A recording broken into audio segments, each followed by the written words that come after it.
Jalaleetiya yaabontu tanarraa fagaatte jirtu jiruuf jireenyi akkami guyyaan wal agarru yoomi.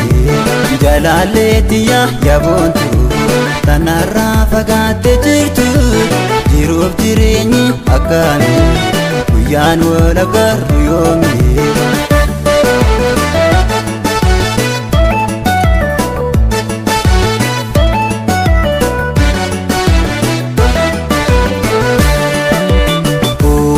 Sigigise hamad ribuli gafa sani rafne anu goya bole nafat wajalane kanuli budane diru rakotae gargara fagane ufi sigigise hamad ribuli gafa sani rafne anu goya bole nafat wajalane kanuli budane diru rakotae gargara fagane.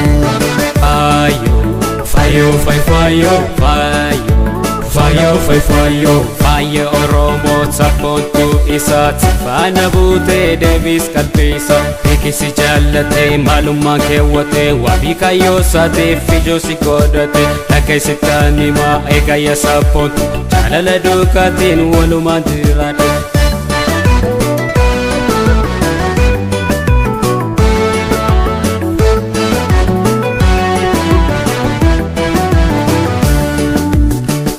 Kiyyaaf jaalale hundoo sirriitti wal beeka tabeeraan fedhu anillee naaf kootu barsi maeega hiyyummaan nutti jabaatte sillee narra baafte biyya garaan koo baay'ee si yaade naaf kootu bareeduutiyya ani si jaaladha yoo hunda duka hata'u rabbuudhaan gudda oso wal jaalannu rakkoon gargar nu baase iji koo kan bootu yaanni gara na raase.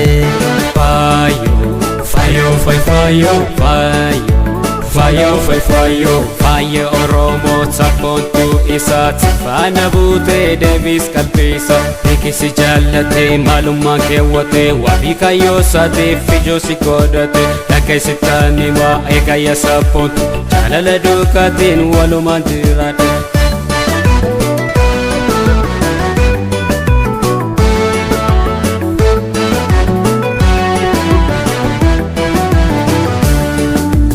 Asifachi laale waan godhu wallaale yaada keraa taa'e daandii gubbaa taa'e alaala jiraacha maaf yaadaan gubaanna koggaa loroomi